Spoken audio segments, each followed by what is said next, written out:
bonjour et bienvenue sur Original Comics pour votre Quoi de neuf BD de la semaine, enfin du moins la première vague, je ne sais pas s'il y a une deuxième vague de BD qui arriveront de nouveautés en fin de semaine, mais en tout cas, on a déjà reçu des belles choses, avec notamment, alors ça c'était sorti le 19 octobre, on n'avait pas pu le commander sur le planning de Glénat, mais c'est chose faite, on vous l'a commandé parce que c'est quelque chose qui avait beaucoup marché, et qu'en plus, c'est un peu intéressant de le revoir, c'est le Dracula de Georges Bess, cette réadaptation, réadaptation, on va dire, en BD de Georges Bess, qui s'était aussi occupé de Frankenstein, revient dans une édition augmentée, avec un carnet de croquis, oui c'est ça, un cahier de croquis, et 15 planches supplémentaires. Ça avait cartonné, donc c'est vraiment une très très belle œuvre. Je vais vous incruster des pages sur la vidéo où vous pourrez constater de la magnificence de ces dessins.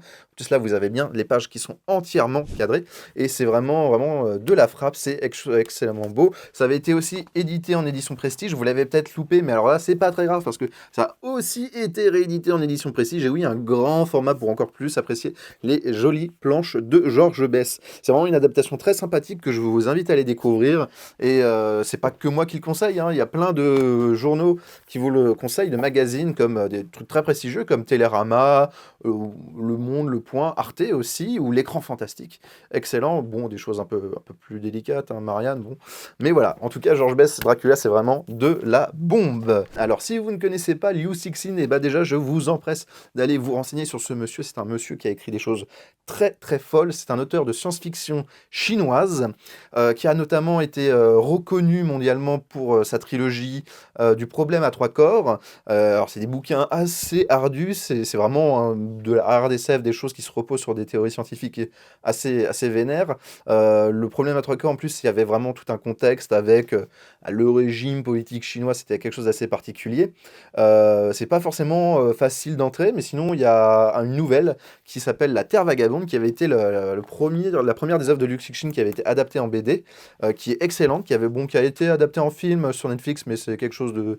pareil, film chinois un peu plus compliqué, mais la nouvelle en tout cas est très très cool, et c'est assez court, et ça permet de rentrer dans le monde de Liu Cixin sans filer un gros pavé, c'est beaucoup plus digeste, c'est vraiment très très bien, et les BD, les futurs de Liu Cixin, c'est un projet assez fou, mais vraiment cool, avec plein d'auteurs qui se succèdent pour adapter l'univers de cet auteur, et là on retrouve l'attraction de la foudre. Alors pour savoir de quoi ça parle, je vais vous lire la quatrième de couverture, il n'y a rien de mieux pour savoir de quoi parle un bouquin. Passionné par la foudre globulaire, Chen Kun rejoint le département innovation en armement militaire pour y poursuivre ses recherches, et les premiers résultats sont très prometteurs, mais les tensions internationales s'intensifient soudain. Et oui, Liu Cixin, en fait, c'est quelqu'un ça se ressemble dans beaucoup de ses œuvres, cet aspect politique, géopolitique, entre les tensions entre certains pays, entre certains groupes d'individus, et c'est quelque chose qui est assez fort.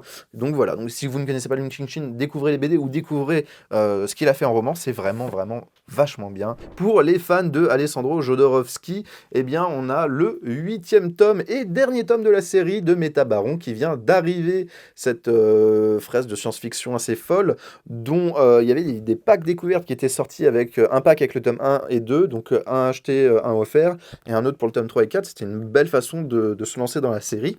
Et donc le 8e tome vient de sortir, et vous pourrez enfin découvrir la fin de cette série qui a duré un petit moment et qui a passionné beaucoup de gens. Le 5e numéro de Métal Hurlant. Métal Hurlant, donc cette relance de ce magazine culte de Jean Giraud, enfin Moebius, Jean-Pierre Dionnet et Philippe Druyet. Je l'oublie toujours, Philippe Druyet, c'est fou.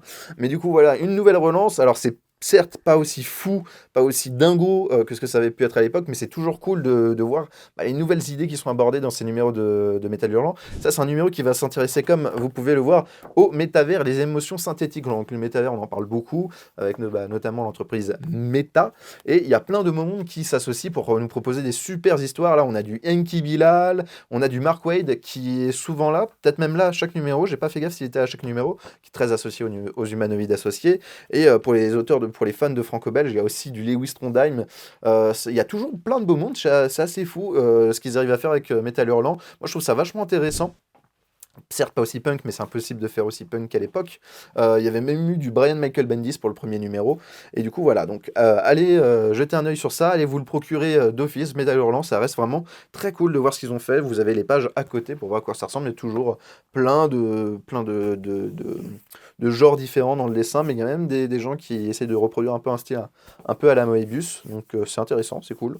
Du coup, voilà, plein de belles choses avec notamment donc les grosses sorties. Donc, ça reste le retour du Dracula de George Bess. Et petit coup de cœur personnel, donc c'est les futurs de Luke Sixteen que je vous invite à aller découvrir. Bien sûr, tous les liens sont dans la description de la vidéo. Je vous invite à aller vous voir s'il y a des bouquins qui vous tentent pour les commander, bien sûr.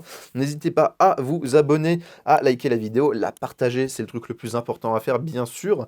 Et en tout cas, on est content de vous retrouver et on vous retrouve très bientôt pour d'autres vidéos et d'autres présentations de nouveautés. À bientôt.